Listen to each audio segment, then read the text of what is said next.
আসসালামু আলাইকুম। মারিয়াম সাম্মু চ্যানেলে আপনাদের জানাই আন্তরিক শুভেচ্ছা ও ভালোবাসা। আজকে আমি ডিম দিয়ে চিচিঙ্গা ভাজা করব। চলুন দেখে আসি কীভাবে চিচিঙ্গা ভাজা করব। আমি এখানে হাফ কাপ তেল দিলাম, আধা কাপ পেঁয়াজ কুচি দিয়ে এখন ভালো করে নেড়ে ছেড়ে একটু মশলা বাটা, একটু রসুন বাটা, একটু আদা বাটা দিয়ে আবার ভালো করে নেড়ে চেড়ে কষিয়ে নিচ্ছি।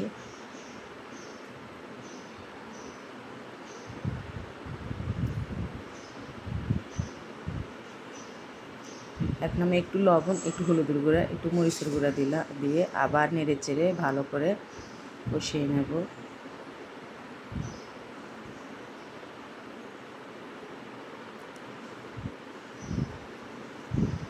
এখন ঢাকনা দিয়ে ঢেকে দেব। এই ঢাকনা ওঠার পর দেখুন কি সুন্দর কষা কষা হয়ে গেছে আমার মশলাগুলো। এখানে আমি দুটো ডিম দিয়ে দিলাম, সাথে হাফ চামচ গরম মশলা দিলাম। গরম মশলাটা না দিলেও চলবে, অপশনাল, আমি দিলাম, ভালো লাগে খেতে। এই তো আমার ডিমগুলো ঝরঝরা হয়ে গেছে। এখন একটু কাঁচামরিচ দিলাম আর হাফ চামচ টমেটো কুচি দিয়ে দিলাম, ভালো করে নেড়ে চেড়ে দেব।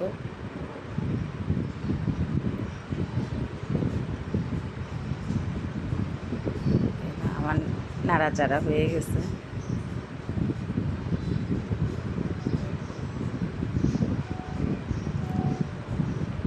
এখন ঢাকনা দিয়ে ঢেকে দেব।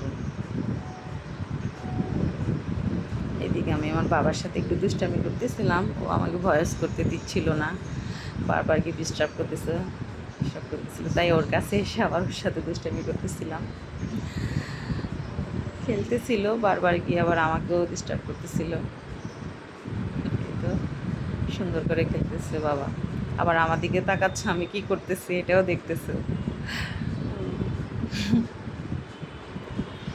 এই তো আমার ডিম আর টমেটোগুলো একদম কষা হয়ে গেছে। এখন আবার একটু নেড়ে দেবো, আমি নেড়ে আবার ঢাকনা দিয়ে ঢেকে দেবো। এই দেখুন ডিমের জুড়টা একেবারে জর্জরা হয়ে গেছে। এখন আমি চিচিঙ্গাগুলো দিয়ে দেব।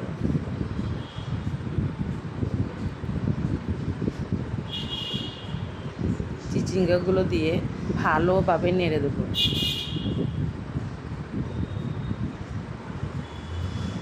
এই তো আমি নেড়ে দিলাম, অনেকটা পানি বের হয়ে গেছে, আরও বের হয়ে যাবে, কারণ চিচিঙ্গার মধ্যে কোনো পানি দেওয়া লাগে না। এই দেখুন অনেকগুলো পানি বের হয়ে গেছে। এখন আবার নেড়ে দেব।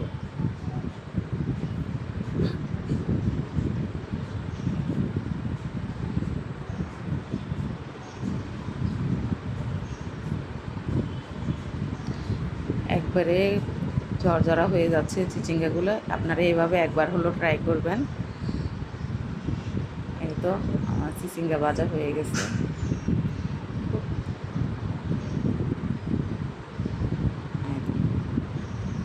মতো এইটুকু। আল্লাহ হাফেজ, সবাই ভালো থাকবে।